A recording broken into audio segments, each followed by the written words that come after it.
Hi, everyone. Welcome back to another day of Inspire 2025. Today marks our very last day, which makes me very sad. But thank you guys so much for joining us throughout the week. And I'm so excited to introduce our next speakers. They go by the names of Zomebody and Skarletbun. And they aren't just any developers, they actually won our Inspire 2024 Game Jam last year. And today they will be going over theming a soundtrack and building a rapid prototype. So, whenever you guys are ready, feel free to take the floor, but everyone give a round of applause for them. Yeah. Awesome. Let's get started then. As mentioned, we won the Game Jam in 2024, the Inspire Game Jam. This block of 1 hour is going to be split into two different presentations.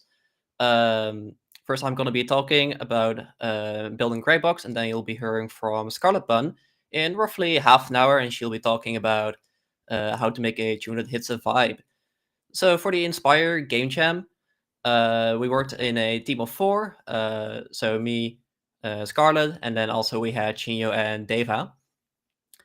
And we made a game called Party Crash, which is a single-player game, rhythm game, about defeating a crocodile. Right, so I'm going to be talking to you about gray boxes for half an hour, and then we're going into the music section. This is how my presentation is going to be structured. So I'm going to be talking to you about what a gray box is, why you should use it, how to create one, some tips, kind of plugins that you need, how to collect feedback and improve on your gray boxes. And then we will heading into a live challenge followed by the Q&A for my specific section. So about me, I've been a builder for 16 years on the platform. I've built maps for quite a few games over those years, such as Map Paintball, Devron, Energy Assault, Epic Minigames, and some other games. So you can kind of see here some images of work that I've created.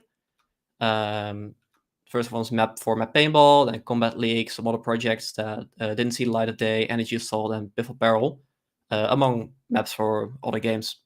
So you kind of see here, my work has kind of improved over those years. And I've also attended some game jams, and yeah, as mentioned before, we did win the game jam last year, which is why we're here to give a presentation now.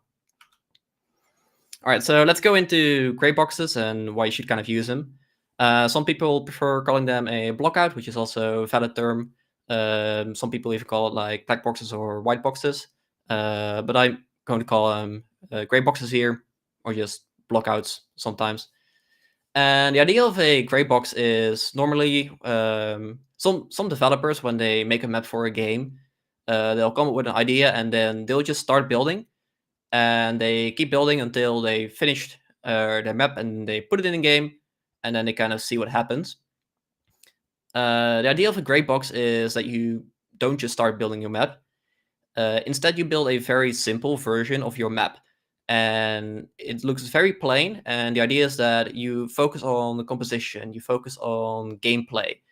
And the reason for that is that if you use very simple geometric shapes to build your map, it's a lot easier to get something out of the door, and it'll take less time.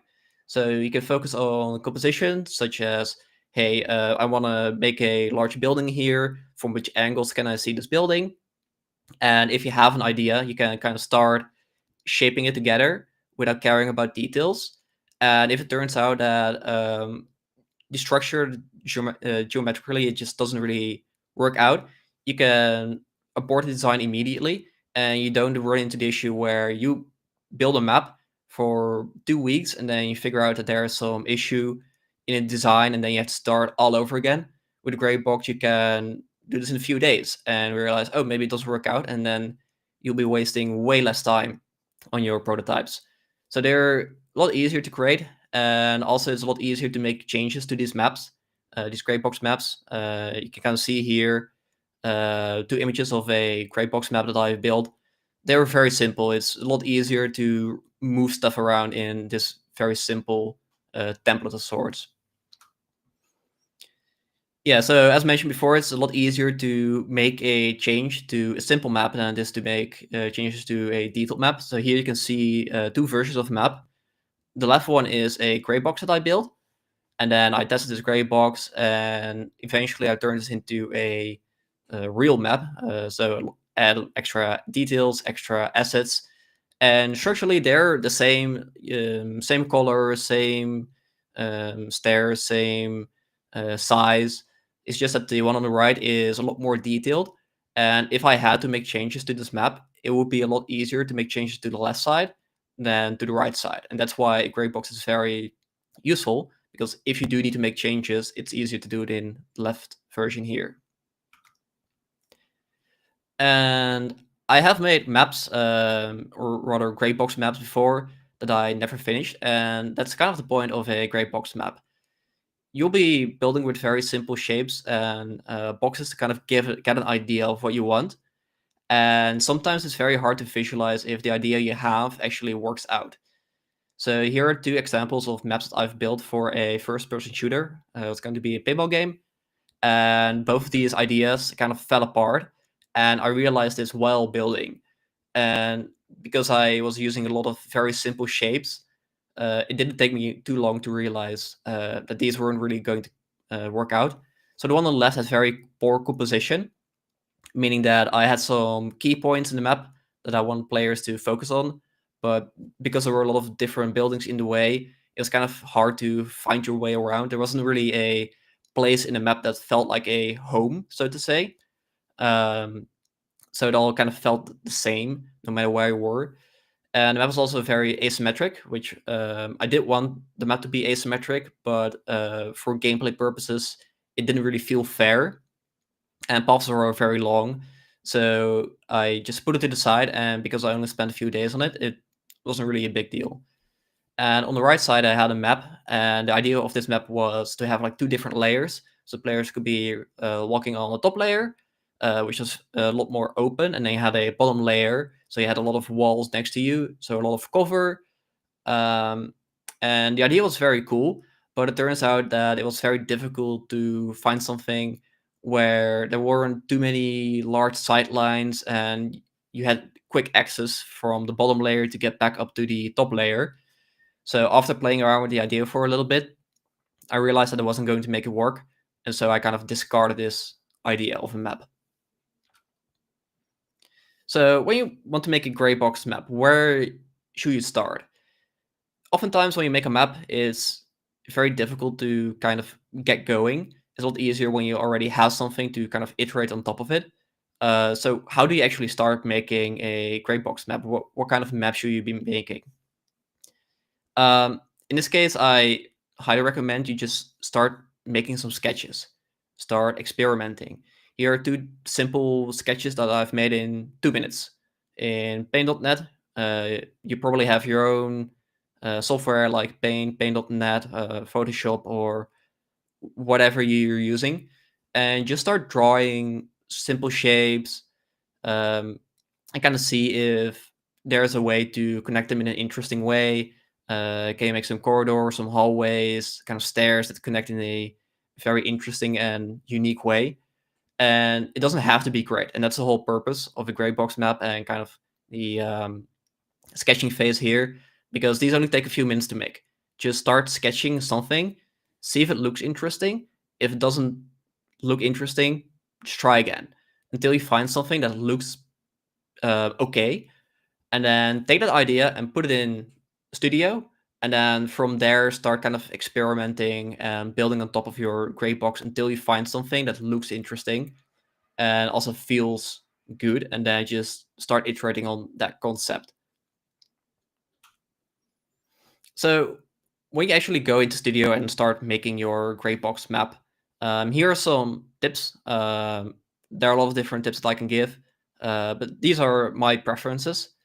You should stick to base parts, so wedge parts, spheres, regular parts, trusses, those kind of building blocks, because they are very easy to. You don't have to go into a program like Blender or Maya to make a mesh. They're just there in Studio. You could just insert them and easily move them around. I also recommend using material variants for measurements. So you know that a character is roughly 5 studs long. if you have a material variant or a texture that can kind of tell you how large a stud is, then you don't have to measure it by selecting the object and seeing in the properties how large your part is. You can just have your material variant and set the scale to something. And if it is a material like here in this image, the one on the right is a material variant I made. Every little block is one stud, and then every larger square is 4 studs. So I can easily know how large a hallway should be by just looking and counting those different squares. You can also use texture. So if you create a new file in Studio, it comes with a base plate, and base plate has in this image the left texture applied to it, and that one also gives you a idea of how large your blocks are without having to inspect your parts. I also recommend keeping your shapes very simple and sticking to smooth plastic. So in this example here, there are two different images of the same geometry, but one has materials applied to it and the other one doesn't. So the one on the left just has the regular plastic, which looks very smooth, and the one on the right has custom materials applied to it. In this case, I recommend using the left image because the shapes are very simple and the texture is also very simple. Whereas on the right, the shapes are very simple, but the texture has a lot of noise on it, which can make it look a little ugly. And therefore, I recommend just sticking to very simple shapes. Very simple textures because they don't distract you. They don't look detailed at all, and you can just focus on the composition rather than the details in the materials that you are using. I also recommend having some game-ready assets that you can just kind of paste into your maps. So here again, a few pictures of an FPS map I worked on. I just stick a character in there. I stick some trees in there, bushes, to give a little bit of a feel of what the final product will look like. Of course, all the shapes are still very simple of all the buildings and the floors and boxes and all that kind of stuff. But just having a couple assets in there will help you give an idea of, if I transform this gray box map into a final product, what can I expect? And when you make your map, also make sure that you check different angles, sight lines. And this is very easy. Just move your camera around, just kind of get a feel for your map from different perspectives to kind of see if it works out on all angles. And I don't recommend grouping anything together yet, because if you have a model and you click and drag it, you move the whole model, unless you alt-click. And if you don't group anything together yet, you can just click and drag. It's a lot easier. You don't have to remember that you need to alt-click or whatever. And also recommend playing with colors. So in these cases, I have dark gray for walls on one layer, and then light gray on the second layer. Grass is green, sand is yellow. You know the drill. All right, so what plugins should you actually be using when you build a gray box map? In my opinion, you shouldn't have to use any plugins. However, there are, of course, plugins that will make your life easier if you are making a gray box map. Here are 3 different plugins that I recommend. They're all made by Straven, and they are all very helpful when you are making a gray box map. The first one, Gap Fill, allows you to select 2 edges of different parts and fill in the gap with triangle parts. It's very useful if you want to make triangle train or just train out of parts. It's a lot easier than using a triangle plugin, in my opinion. Second one, Model Reflect. If you're making a symmetric map, Model Reflect can be very helpful. You'll just have to build one side of the map, then add a wall somewhere in the middle, and then you can use this plugin to reflect the map you've made, and then you just fill in the seams and your map is ready. So you don't have to spend the whole time rebuilding the map from scratch in the other half. And then there's Resize Line, which is very helpful if you want to make a map that has all of these weird angles that are 90 degrees. Resize Line helps you extend 2 parts so that they touch in the corners, and I recommend this plugin if you're building a map that isn't on a grid and has all these different angles. You can use them for slanted roofs and that kind of stuff. All right, so you finally built your gray box map. What do you do now?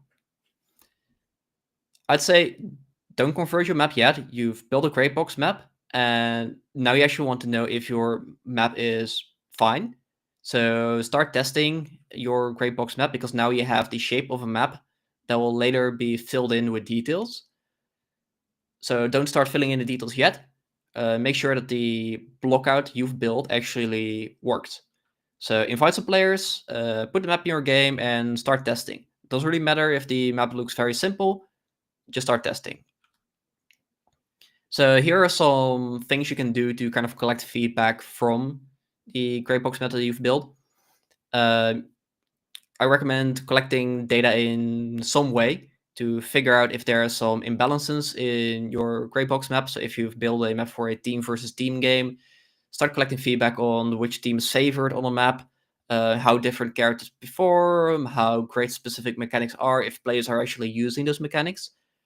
So here's an example of character performance in a game that I worked on.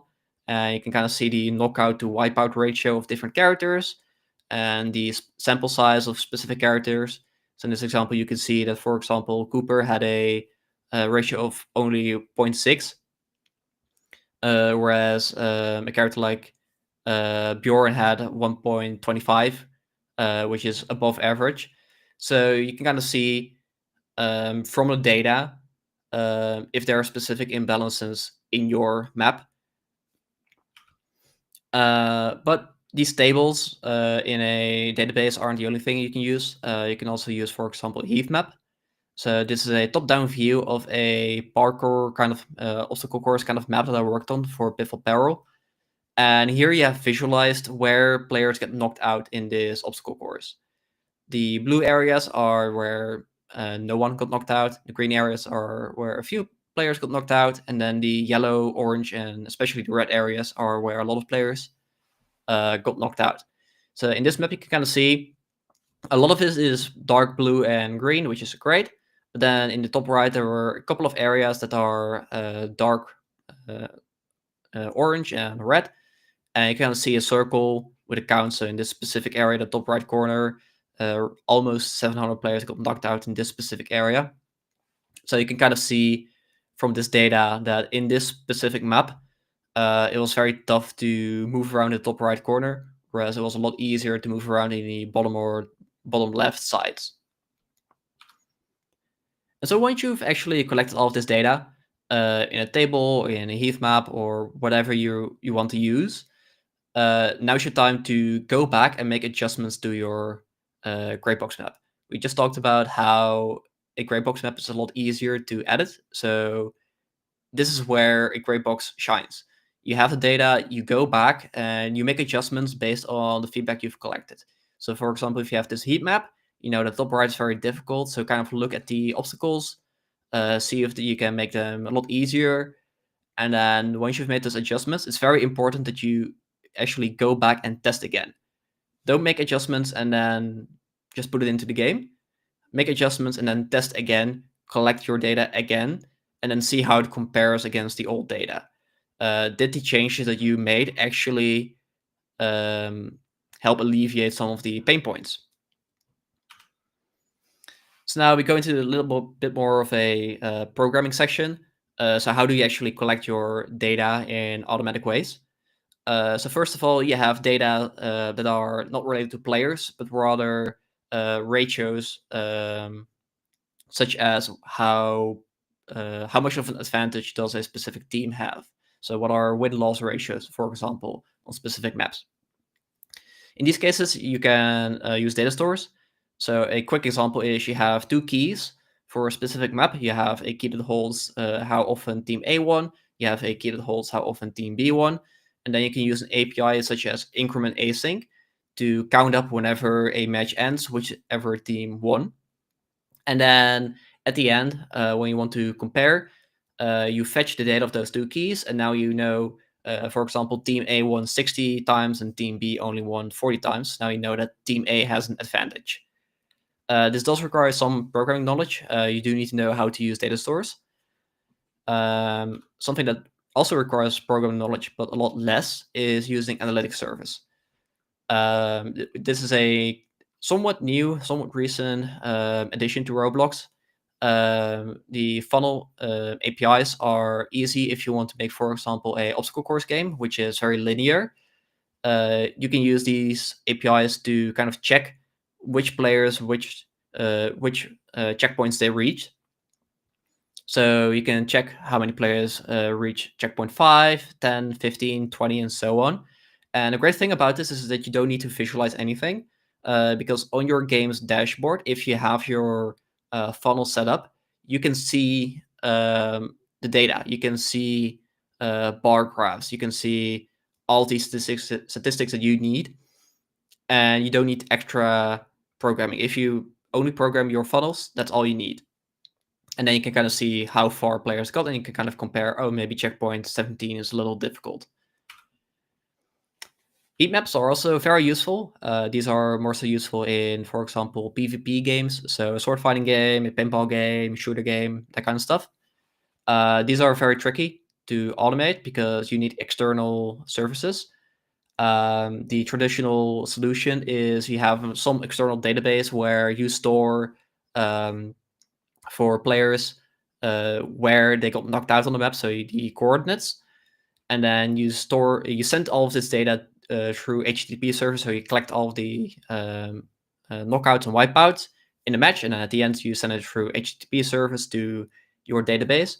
This is a lot more difficult because you need, on the Roblox side, you need to program in Lua to kind of send your information to through HTTP servers, but then you also need the backend through some other service, probably your own website or something, which usually involves a different programming language.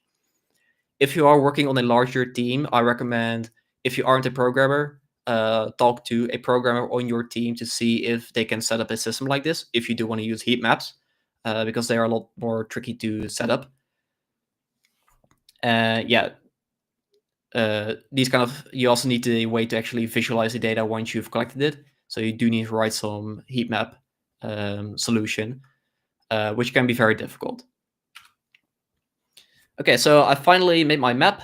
I know that it's completely fine, the data all checks out. How do I actually convert this map? If you have an artist on board, there's a very good chance that your artist has already created some assets that you can use. It's very important that you don't change the design here, you just refine the shapes. So here are two different examples. Top one is a gray box map, and then the bottom one is after it's been converted. The shapes are all the same. It's just that a lot of assets have been replaced. So the trees have been replaced with a fancier version. You can see here the outlined areas. Walls were replaced with sandbags, stacks of tires, plastic blocks, that kind of stuff. And then the terrain had its shape a little more refined, some smoother edges and that kind of stuff. This is also when you will apply your materials. So if you have your Roblox materials or material variants, now's the time to actually apply them, because your map is going to be more noisy. So it's fine now to replace those simple flat textures with whatever detailed textures you want. And yeah, paste in your decoration assets, but also make sure that you keep your colors similar, because you spend this time working on a heat map and you probably color coded your objects. You want to make sure that you keep those colors. So make sure that your trees are still green, whatever needs highlighting still has a contrasting color. In this case, I kept the colors very similar, except for the building on the right, which turned into a brown color because it's been turned into a wooden building. So brown just makes more sense. And then on the left, I had some bricks replaced with black versions because it just kind of looked a little better. But other than that, all of the colors are pretty much the same. So if you want to learn more about gray boxing and how to make your maps in these kind of ways, here are some further readings. The first one is a Google document which includes a lot of different examples. I believe it has like over 100 pages. It's very helpful. If you prefer watching a video, here's a link to a YouTube video which is like 45 minutes, and it will go over a lot of what I've talked about here. And it will have like an example of a gray box map and how specific techniques were applied to create a gray box map that kind of hits all the goals in the design. With all of that said, it's now time for the life challenge.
All right, awesome. I hope all of you got in your answers. I hope all of you got them correct. And that's it for this presentation. So now it's time for the Q&A. And in a couple of minutes, you'll be hearing from Skarletbun, and she'll be talking about how to make a tune. But for now, if you have any questions about gray boxes, now's the time to ask. Thank you so much, Zomebody. Yeah, everyone scan that QR code and let's hear the questions that you have. We'll give it a couple seconds for people to fill that out and ask about rapid prototyping. But yeah, thank you so much for that awesome presentation. Yeah, thanks for having me. Yeah. All right, it seems like we got our first question in. The first one is, what should I focus on first when designing a gray box level?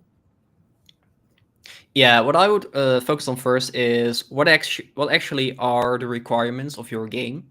So if you're making, for example, a first-person shooter, you want to make sure that you have different weapon types. So can I make a map that is suitable for all of these types? If I'm making, for example, a platformer kind of game where you climb up a tree, make sure that when you start building your gray box map, that you can actually see the tree that you're building. If your game is about climbing a mountain, there's a very relevant game recently. Make sure that you can kind of see the path up the mountain. So I would start by what are the requirements for my specific map, and see if I can create a composition. So how do I assemble my building blocks in a way that it fits the requirements? hmm And when you're thinking about these requirements, should you gray box the entire game that you're envisioning or just parts of this? I guess it kind of depends on what kind of big game you're building. In the case of, for example, a first-person shooter, just make sure that you have a map for a game. You don't need to start building like all the maps at the same time. If you're making a obstacle course kind of game that's like very linear, just start with the first few levels, or maybe some ideas for specific obstacles, and then get some feedback from those specific obstacles to kind of get some ideas of what fits into your game. So it kind of depends on the kind of game that you're building, but you probably want to focus on gray boxing for your gameplay mechanics. hmm And you mentioned a lot about using heat maps and the importance of gathering data. When is it too early to collect data? Can early feedback sometimes mislead you? It can. Also, the way you collect data can also be very misleading. For example, if you have a low sample size, sometimes you can see something in the data that might not really represent the final product because you don't really have that much data points. So yeah, it's very tricky. It kind of depends on the game you're building. But I recommend you don't start collecting feedback within the first week. Start collecting data once you've actually gotten the core gameplay, or rather the first prototype or like first iteration of your core gameplay ready. If you are going to be introducing new game mechanics to your game that kind of trip up the balance, then it's probably better to collect data afterwards, because otherwise you'll have data that's no longer relevant to your game. Hmm. And going back to gray boxing, what would you say is the biggest challenge when you gray box? It's definitely for me at least, but it depends on the person, of course. Making something that is unique. Um, Sometimes you just kind of get into a flow of making a map in a specific way because it's familiar to you. But usually, when you make a map, you want maps or kind of sections of maps that are very unique in a specific way. So kind of starting with building blocks that are different from each other can be very difficult. Sometimes you just kind of start putting blocks together and you realize that, oh, I've already built something similar half a year ago. So I might have to go into a different direction. Hmm. The next question, this person said, Zomebody, you did a great job making the EM and Death Run lobbies. Did you Yeah. use gray boxing when making those? Do you shape a map slash lobby to accommodate to certain features that may be included in the builds? So for the Davron lobby, that was way back in 2015. Back then, I didn't really focus on gray boxing, so that one was mostly just go by the flow. But I did have a sketch back then. We kind of had an idea of we want to make kind of a core in the center and then build around it. But I didn't gray box it. I just had a sketch, and then the sketch looked fine. For the Epic Minigames lobby, I did more than just that. I also started with a sketch, added some more points to it, but I did actually do some gray boxing for the first kind of stage of the lobby. But then once I knew this is going to be a good version, that's kind of when I started it, replacing it with a detailed version, and then added final touches at the end. So I kind of did a hybrid in this case, because I didn't specifically need to collect data. A lobby is um, a lobby doesn't have to be balanced because there are like very few player interactions on a gameplay level. So for lobby specifically, you can use gray boxing. I still recommend it, but it's not nearly as important. So I didn't go like step by step through the whole process, but I did do some of these steps. Yeah. Hmm. And have you ever learned more from a prototype than a failed one, compared to a failed one than a succeeded one, and why? Sorry, can you repeat the question? Sorry, yeah, I stumbled upon my words. Yeah. Have you, have you ever learned more from a prototype that failed than one that succeeded? Why or why not? Yeah, I would say failure is actually the best way to learn, to kind of avoid making similar mistakes. It can be very when you make something and it just kind of succeeds, okay, this is fine. But for a game, you want it to be very varied. So you make all kind of different maps or sections. So when you have something that succeeds, that's totally fine.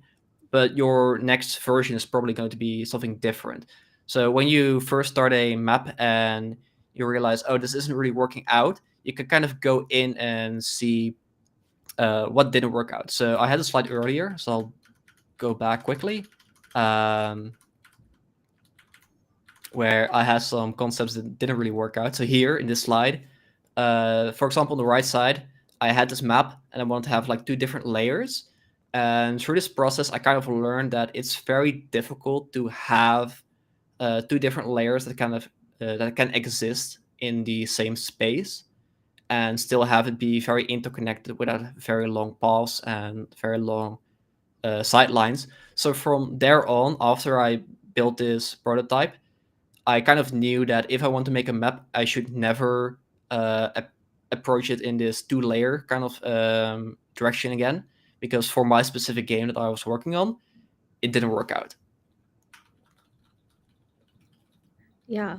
And when Roblox developers use gray boxes in the early stages of building, how much of their design decisions during the phase actually carry over into the final version of the game? Um, it's very hard to say. I don't think I have a good answer for that specific question, unfortunately.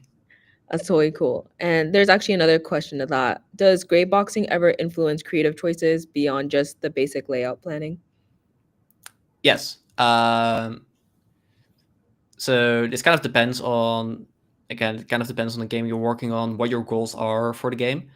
But for me personally, I found that gray boxing also helps a lot with setting a palette for your map, but also for your game. If you are making a game, the very first gray box maps that you've made kind of set a tone for your game as a whole. So when you go and make a gray box and you start color coding something, usually those colors kind of carry over to other aspects of your game because you've kind of set some rules while making the gray box. Hmm. And due to time, we only have time for one more question, but I'm sure you would be the expert on this question. In a Roblox game jam like Inspire, is the gray boxing still applicable even though you only have 72 hours? Yes. However, it's less applicable. I would only use it in areas where it's necessary. Again, gray boxing is very helpful if you need feedback. In a game jam setting, it's usually more about the idea and the execution of the idea rather than the balance. Whereas gray boxes help a lot with the balance, but they can still be used for example, composition. So get an idea of kind of how do you lead the players through a map. Gray boxes can be very helpful in that sense. And but I would also say for specifically a game jam, um, it's very helpful if you just kind of take the time at the beginning and go through your process of coming up with an idea and kind of adding on to it. If you just kind of, because in a similar way, where if you just start building a map, it can go wrong. So having a gray box is kind of a safety net. With a game jam, it's very similar. If you immediately come up with an idea and you start just building it, there's a great chance that it kind of falls apart. So in the same way, if you take the extra time to kind of go over your idea and kind of come up with more ideas and kind of see this might probably work, this might not work, I can guarantee you if you take the extra hour or 2 hours, it will be worth it in a long time, like in the final hours of the game jam. Hmm. Yeah, that's a great way to end your presentation. Thank you so much, Zomebody, for taking the time out of your day to talk about rapid prototyping. We're going to transition to Skarletbun. So thank you again, Zomebody. We will see Yeah, you thanks for again having me. very soon. Yeah, See could we ya. have Skarletbun come up? Hello, Hello. hello. That All right. was a great presentation, Zone. Yeah. All right. Now we're going to start with Scarlet Buns on theming a soundtrack. So whenever you're ready, feel free to take it over. Yeah, let me get my stuff set up for that. All right. So let me, this is my first time using the software, so still getting used to it. Okay. And then I believe we have double of me.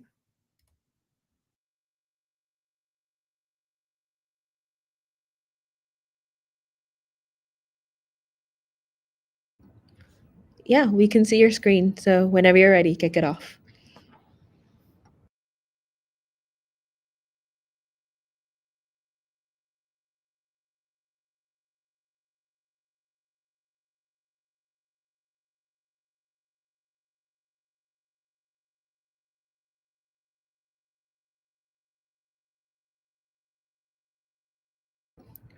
Hi, Scarlet Bun. Sorry to interrupt. I don't think we can hear you. Um, okay. Oh, there we go. All right. Sorry about that. All good. Don't worry. Yeah, the audio's been weird. So hi, I am going to, my presentation today is about theming a soundtrack, basically hitting a vibe. Who am I? I am Skarletbun or Scarlet. Uh, I am a composer with 8 years of experience and the winner of the Inspire 2024 Game Jam, as you guys know. And that was a rhythm game that involved the rivalry between two musicians from very different genres. So it was incredibly fun to compose for. Um, I also lead a game called Stars Align, which is an adventure platformer inspired by 3D Mario and has been in development for around 5 years and has a fully original soundtrack. Not all of it by me, but I've done my fair share of it. So, what's the point of this workshop? I'd like to get you pumped to making music that fits your game's vibe by following inspiration. Uh, we're going to have a live demo where I make a short song following this formula. So feel free to follow along. Let's find some inspiration. So, what's your spark? Whether it's an image, video, or even another song, what makes you go, this fits the vibe?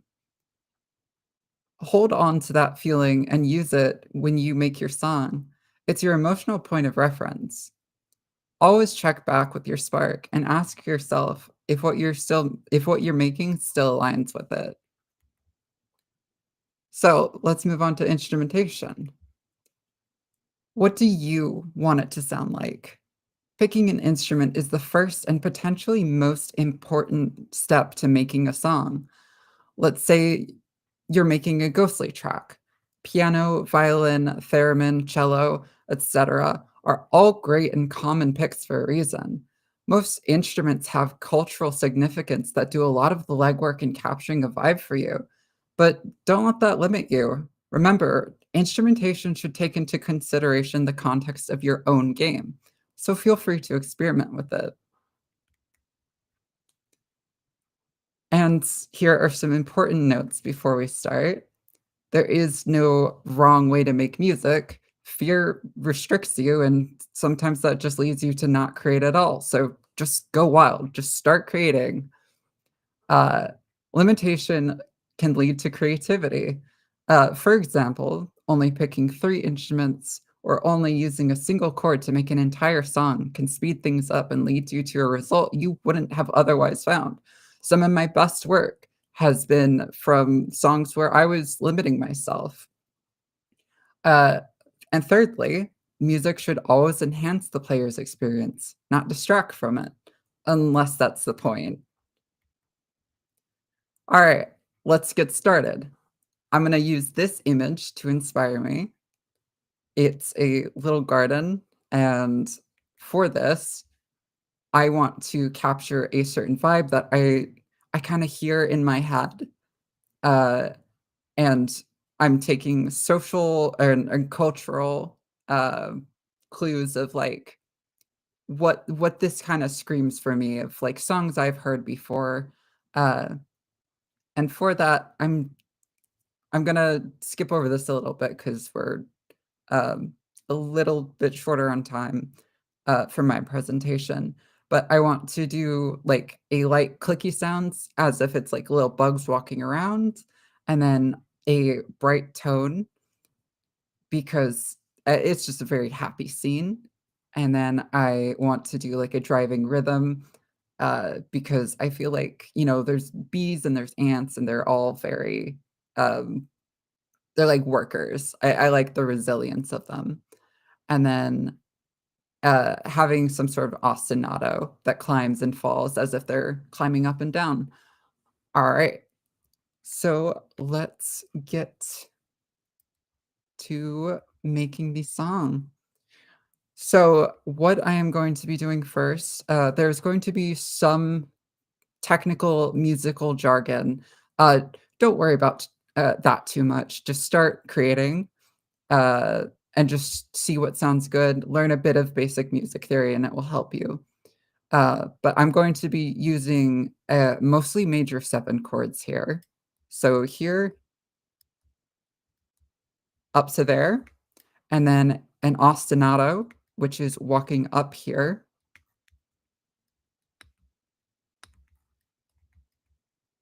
And then we're just going to keep repeating this. Don't worry too much about software. It pretty much carries over no matter where you're going. So we're going to, and then we're going to have it walk down a little bit.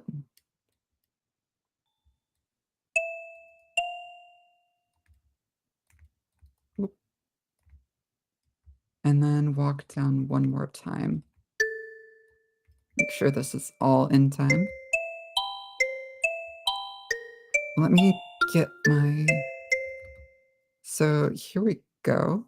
Get this on screen so that I can look at it and think, does this fit what I'm trying to make this song for?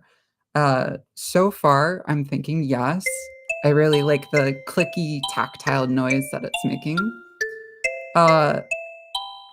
Next, I think I'm just going to add a bit of percussion to add that driving rhythm.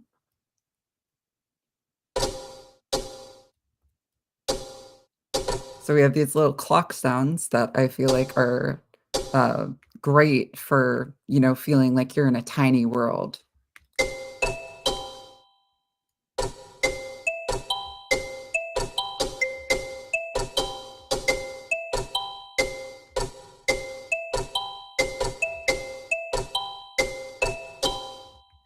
And it's just a lot of experimentation. This is my process personally. I don't work so much from like my imagination. Like I have some amount of like, what I think this is gonna sound like, but I'm largely working from just doing. Like I'm putting notes down, I'm seeing what works, I'm seeing what sounds right to me.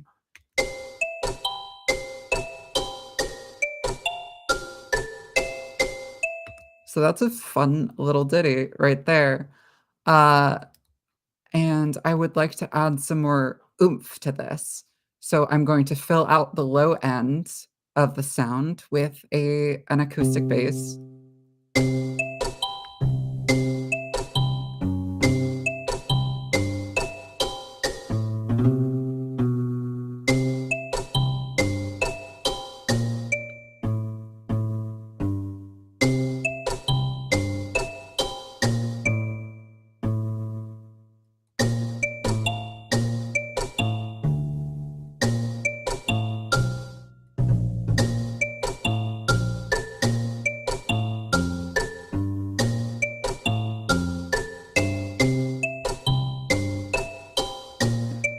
This isn't going to be the best thing in the world because I am doing this on a very short time frame, but so far I am kind of enjoying the sound. I think, if I was making a game about, little bugs who are just skittering around, I think this would be a great start. And I could, what I would usually do after this point is just start putting this down and then adding different elements on top of it, taking things away, changing things. And this is generally the structure of how I make songs. What I would do after this is probably turn this into a unique pattern. So it basically just makes a copy. And then I'm going to do a little melody.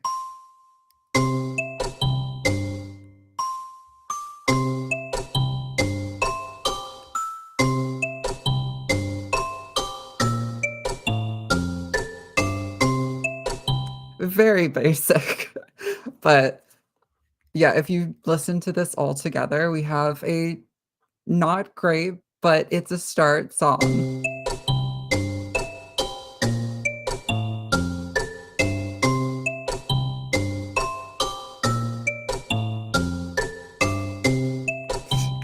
And then you just take it from there.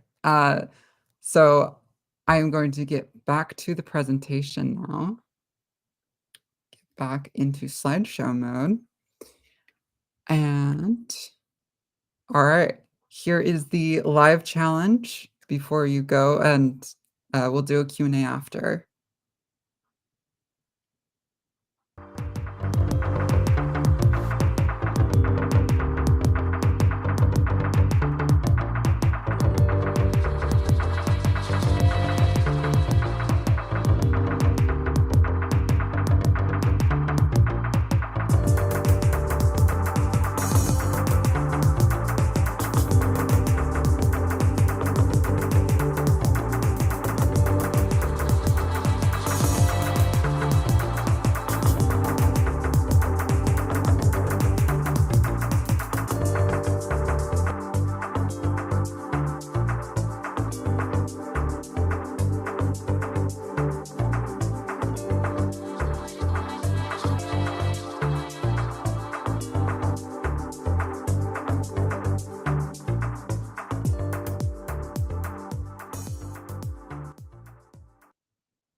pretty tricky question, wasn't it?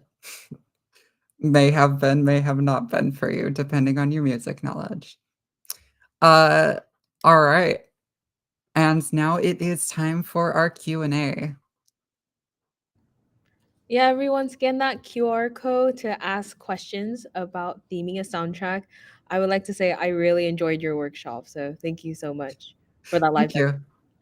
Yeah, so let's wait for people to send in. All right, it seems like we have our first question, which is how is designing sound different on Roblox than other more traditional games? Um, I would say that it is largely similar, but I think you have, if we're talking about just making music, I think you have a lot more freedom because you're not as bogged down by, you know, industry standards or like huge expectations. So you're just allowed to experiment and have fun. That's what I did. And I feel like I grew a lot as a musician because of that. Yeah, and you were showing us a live demo using different instruments. How do you choose the right instruments based off of the genre or the style to match the theme? For example, let's say you're trying to go for sci-fi or fantasy. How do you choose? So I just look at things like references mostly. You know, for everything, there's usually going to be some sort of uh like some music that goes with it. Like there's rare occasions where that doesn't happen, but like for fantasy, there's so much fantasy music. So I just listen to a bunch of it and I'm like, I love that kind of stuff. And like I want to take this, I want to take that, you know, like I want to take this rhythm, I want to like take this melody and like change it into my own thing. Um and I think also there's just a level of experimentation. Just see what works. Hmm. And how do you decide when a music gets, really quiet to like really loud or just you want like ambient music in general? Like how do you play that out? So I started off my career doing a lot of ambient music, and there's just this certain feeling that you can just kind of understand at certain points of like put yourself in the world, put yourself in your uh song. I don't know how else to say it, but just like feel into it. Try to understand what's like what feels right. Like also just mess around. Like I've been saying this entire time, like most of my music happened by mistake. Uh I oftentimes will just like be like moving stuff around and I'm like, wait, I really liked how that sounded. I'm just gonna keep that. Um, and yeah, like there have been many times where I just like cut off a piece of music because I'm trying to like cut down a pattern. And then I'm like, oh wait, I was gonna put something else here, but this is great as silence. Hmm. And what's the difference between theming for a character versus theming for like an entire world or an entire setting? I would say that usually kind of comes down to melodies. It can obviously depend. It depends on a person's style. It depends on what game you're making. But I would personally say that uh, a character theme is not going to have as strong of a melody or presence in like in your face as much as a world theme will because it's not like when you're playing in the world, the game is the focus. Like you are enhancing the game, but when it's a character theme, you are enhancing the character. And so like you know, if you're doing like a bunch of notes very, very quickly and like an arpeggio or ostinato, which it's just basically notes going up and down very quickly, uh, that's going to be like taking a lot of your attention audibly. Hmm. And can you release a work in progress song for feedback and then finish the song later? Or is it better to finish the song first and then get feedback after? I personally go back and forth on this. Sometimes I get really bummed when I can't share my work because I'm really proud of the things that I do. But the second share it, I tend to get very, like, if people say they like it, then I go, "Oh, that's great. I don't wanna mess this up now." So then I just stop working on it because I'm like, I really don't wanna, like, hurt people's expectations of what this was. Uh, Sometimes I can get past that, sometimes I can't. It depends on you as a person, is what I'll say, yeah. Yeah. And are there any alternatives to FL Studio that you like? Um, I haven't used too many. I have used LMMS, and I didn't really get it, which that's a free and open source, DAW, digital audio workspace, which is the same as FL Studio. Uh, and then I've used, one of the BandLab, I believe, on the web, and that was honestly, it worked pretty well for me when I was, on vacation and just had, like, a tiny laptop that could only run that, so, uh, I would say, yeah, like, just it doesn't really matter what you use, just do whatever feels most comfortable for you. Hmm. And what are the challenges you may overcome when making music for a game? Uh, I would say finishing a song is incredibly hard. Uh, I haven't met too many composers who don't have an issue finishing songs because you create this it's again the same kind of issue that I said before of you create this song that you start to really enjoy and other people start to really enjoy. So what if you mess up the end? Like, and I would say the only way to get past that is to just do it and just get it out of the way. And sometimes it's not going to turn out as perfect as you want, but you just get better every time. Hmm. And due to time, we only have time for one more question. But the very last question is, what is your favorite genre of music to make? Oh, to make. Um,